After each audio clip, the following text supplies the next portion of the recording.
2019, and we've got Bigeni on today to have a chat with us about some of his illustration work. So, just quickly, you're a freelance illustrator. I am a freelance illustrator at the moment. I do work two times a week at the Monkeys here in Sydney. Which is a design advertising. Yep, correct. But for the most part, it's late nights and all that jazz, Wednesday to Sunday. So yeah. Yeah. So your main gig is illustration. Yeah, definitely illustration. I have made it a pretty clear point that I love the drawing side of this job. So Yeah. I don't try to delve into too much design stuff as much anymore. But the odd occasion there's some graphic design stuff. But yeah, mostly illustration. Cool. And I think we've got your website up to Yeah. kind of go through some of the work that you've done. Yeah. So it's pretty basic website. You know, it's got a lot of skulls in there. It's what kind of got me to this point, which is it's kind of a nice thing because I never really sat there and thought that skulls would get me so much work. But Yeah. obviously the lust and want for skulls is it's alive and kicking. But yeah, there's a whole range of stuff in there. I've just only started moving into like adding a bit more color into my pieces. It's pretty low key stuff, but yeah, it's been a pretty exciting run up until this point. Yeah. Oh, Would you say talking about like color and black and white, because like it's kind of cool to see your work on a screen like that, all the pieces up. Would it be something that you would recommend for kind of starting illustrators or even graphic designers, like start with black and white and then slowly add color? I think the black and white or the monochromatic art like style is important in anything, right? Like it all starts as black and white, so it's a good place to start, but it's a good place to kind of experiment with like tonal values in things and understanding that. A lot of the stuff like I learned was from comic books and stuff like that, so a lot of that's black and white, so I think that's why I stuck to it.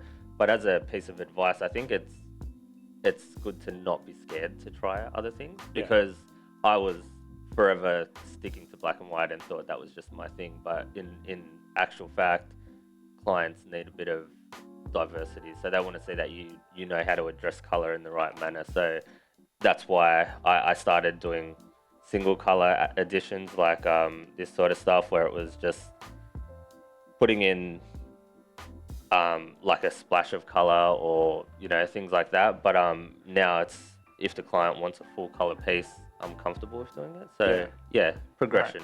Right. Do you find it easier to work black and white or in color? Definitely feel more confident with the black and white. I feel like it's also like grassroots. It's like it's all I ever practiced on, and it's that's the pen and ink, like and like I said, it's what we all learn as kids. Like you start with like just single color stuff. It's always been, but I think I like the intensity that the black and white brings. I think color can sometimes be an easy way out to give an artwork contrast and stuff like that. Not to say I'm not a fan of color. It's just definitely black and white all the way. It's super weird because I've actually, my work is like colors all over the place, and I've started dabbling a little bit in the black and white, and I've actually found it super hard. Okay. Where it seems like it would be kind of intuitive, right? Because it's like black and white, you just got one color, it's like easy peasy. But actually, the level of detail and contrast that color affords me, and it's like, if I want to put a t-shirt on somebody and that person is like already the color that I'm using is already mostly black, then like how do I work that in as well? I was like, I'll just change the color of it. It's like easy.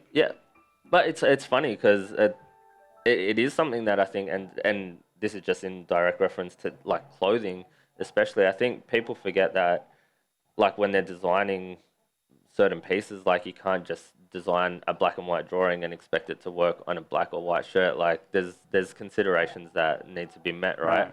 And you see it all the time where like someone's done a black and white illustration and the company X company would go and just reverse the black lines into white and it looks rubbish. So it's like there is a lot to consider, and I think to master the black and white section of the artwork it's well, not even master it, but be conscious of it. Like it's quite important. So yeah, I'm pretty happy with where it's led progressively. Like now that I'm doing like a bit more color, it's nice to kind of go in and see how like I can grow as an artist and push myself. I mean, you're forever trying to to do something new and try something new. So colors my 2019, yeah, that's where I'm going, trying slowly.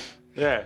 And so, like, just quickly also touching on the skulls, because I'm a big fan of your work. I follow you on Instagram, you. and it is a lot of skulls. Yep. And I think you recently posted something. It was like, question, why skulls? Answer, Who cares? yeah. Like, right. because what everyone says it, they're like, do what makes you happy, right? Like, I don't know that they make me happy, but I feel most confident at that point when I'm drawing the skulls. I feel like I could do anything. I'm not going to get it wrong. Like there is no right or wrong in art as far as it goes. But I know that like when I look at a skull, there's so much detail that can be added into it. There's so much fun stuff that can be added into a skull. But then on the flip side, when I try to do faces, there's a limited detail in a face with like all its noses and ears and all that.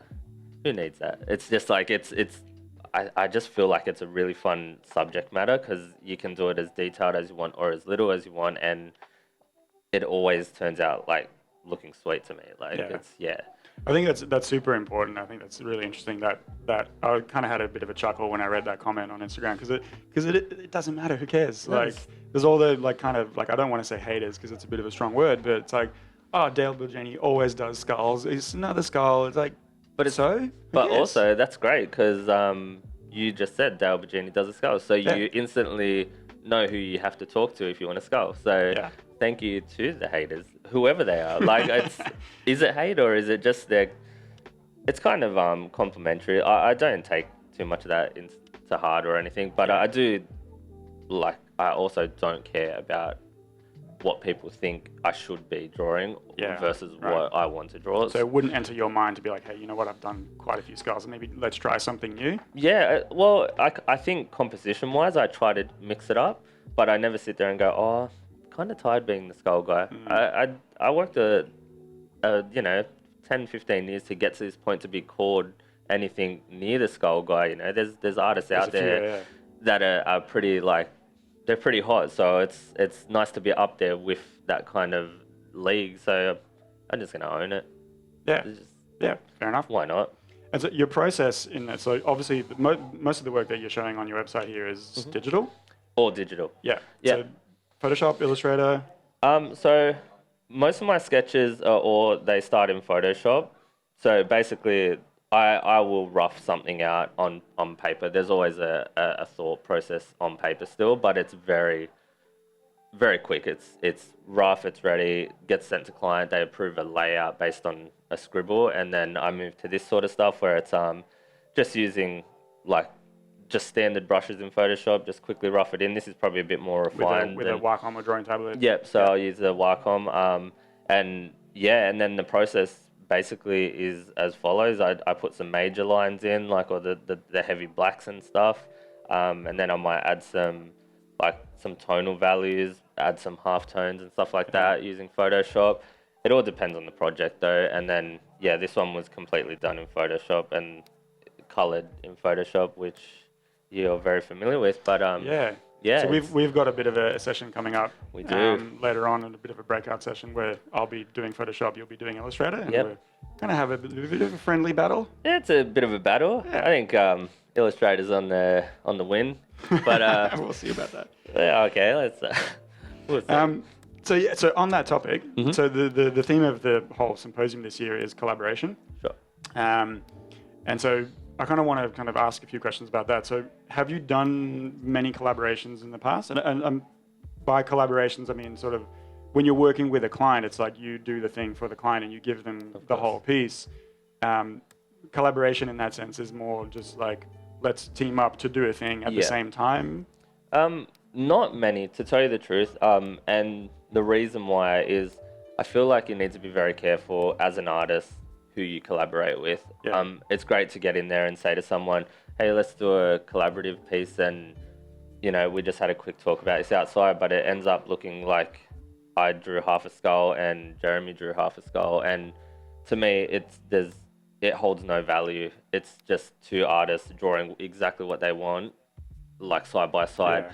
Not But really a collaboration. no, it's more, here's an artwork, share the artboard. Yeah. You know what I mean? Where a collaboration should be, it definitely should be a much more considered approach. I think someone needs to have an idea and the other artist needs to question that idea and, you know, come to an agreement that is mutually works for both brands. So I haven't done many in the past, and it's purely because I think people are lost in the sense of what a collaboration is a little bit. I feel like probably what we're doing today is more of a collaboration in the session. So but I think it's important to do them as well. Maybe as a startup, if you're two artists trying to get a leg up or something, maybe it's more important to hit up each other and approach each other to do that sort of stuff because it can assist in future work. But I guess at the point where I'm at, collaborations might slow me down a little bit. Working with two different schedules is a real tricky thing to master. So yeah, not many lately. Hey. So what's the main kind of like takeaway? What's the main learning that you would get from a collaboration? And is it about the learning at all, or is it just about like what like hip hop artists would do? Where it's like, we'll do a track featuring this person because it'll be fun to work with them, but also because it'll like bring another name to it and it might kind of sell more records. What's the sort of the end result of a collaboration? I think the end result should be that you've learned something new from that artist.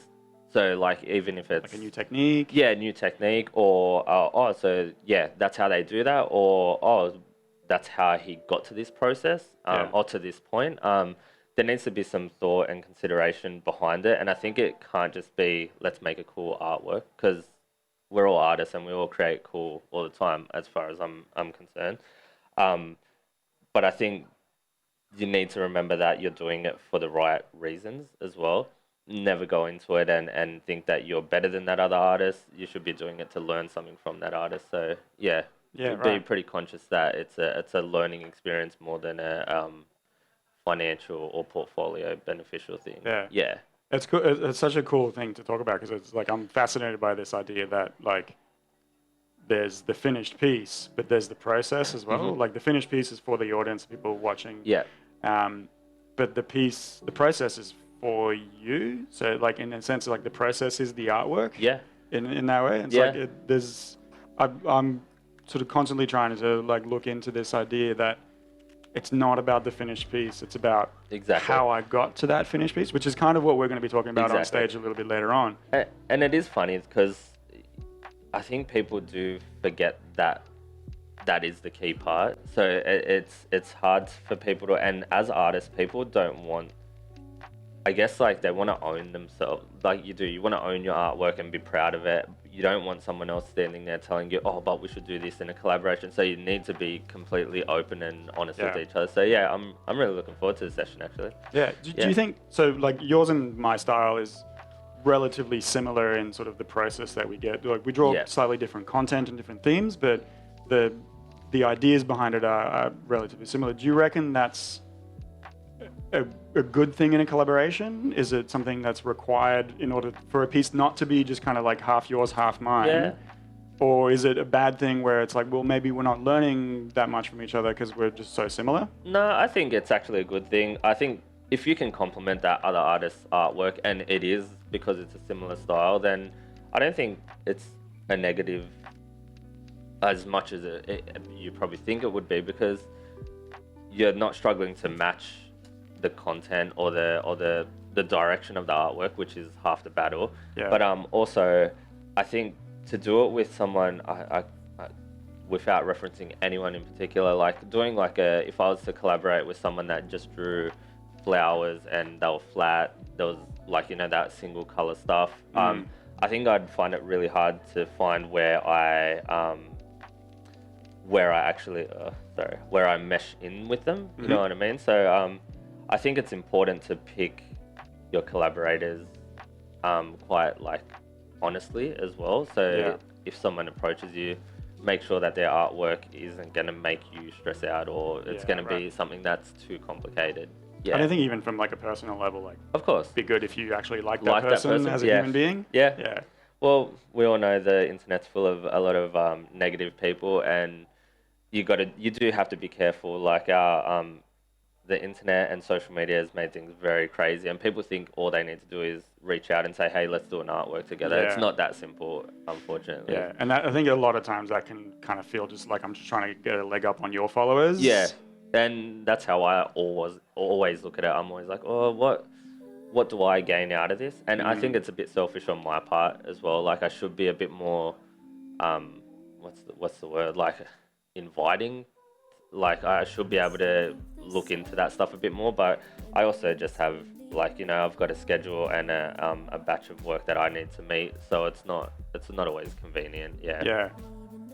I think that's a good point. It's very important, I think, to be able to get along with that person and do it for the right reasons. Otherwise, the collaboration gets a bit toxic. Exactly. And then both it doesn't kind of produce good artwork, or the process isn't good, so kind of everybody loses out. Exactly, and maybe one person's more proud of it than the other, and it's not the way you should come out of it. You should be able to both post that artwork online or on your portfolio and be completely proud of it, not like forced into something that you really didn't want to do.